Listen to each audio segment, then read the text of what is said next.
This is Pete Lackey for the Bible Minute. We're going to discuss John chapter 7 today. So let's jump right in. To set the scene, Jesus just got done healing someone on the Sabbath a few days earlier. There's a feast going on, a Jewish feast called the Feast of Tabernacles or the Feast of Booths. And Jesus decides to attend it by himself secretly. So before he got there, verse 12 tells us that, quote, among the crowds there was widespread whispering about him. Some said, he's a good man. Then Jesus began to stand up and teach. And then verse 15 says the Jews were amazed and asked, how did this man get such learning without having studied?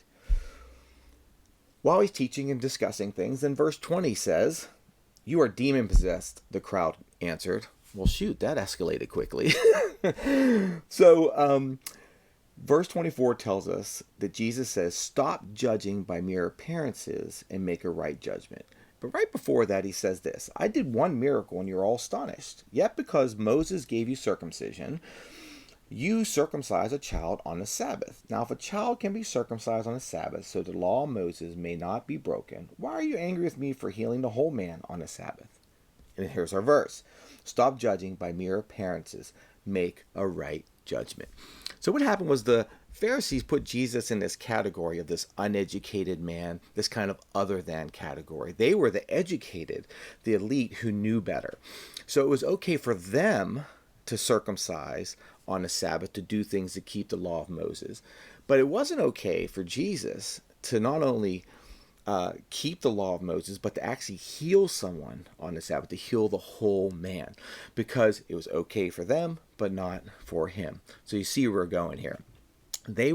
Jesus was saying that stop judging, making a censorious judgment, which is a judgment that's eager to criticize, someone who's a fault finder. And they were calling him a fault finder because they're judging themselves at a different standard than Jesus. Well, we see this today, don't we? It's okay for my team to burn down buildings and riot, but it's not okay for that other than team. It's effectively true that it is wrong for any individual to sow fear into people's hearts, to burn or destroy property that's not theirs, to cause destruction, all because their cause is just. Unjust means to a just cause means that you are being unjust, and it doesn't matter who you are. We have to use an objective measuring stick on individuals, and as individuals, they should be held accountable for doing unjust things. You are harming people who are made in the image of God, and you are treating them as less than, and yourself as more than. We aren't supposed to be fault finders. We're supposed to judge in truth. Making judgments is truth. In fact, if truth was a raw material, the scales of justice would be made out of it. We are to judge by the same standard, friends, and we're supposed to judge individuals rightly, not self-righteously. And we'll get into that more deeply when we talk about Matthew chapter 7. But this fault-finding and eager to criticize is just part of our human nature. It's a terrible thing, but we have to be careful of those confirmation biases and not do that. Friends, people are made in the image of God, not groups. We are encouraged to see people in groups and put them in their little cults. I call it multiculturalism, where everyone's in their little cult groups, and that's what our educated are telling us to do. But God calls us to a higher standard. When you do that, you're looking at people as less than or other than, because you don't see the individuals. You just see the group identity. And that will cause you to fault find all the time. Grouping sets you up for judging by appearances. God calls us to see people as more than. Not less than, not other than, but more than. Social media sets us up for this too, doesn't it?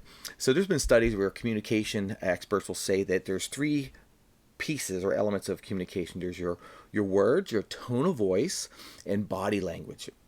And less than 10% of communication actually is words. The rest of it is tone of voice or body language.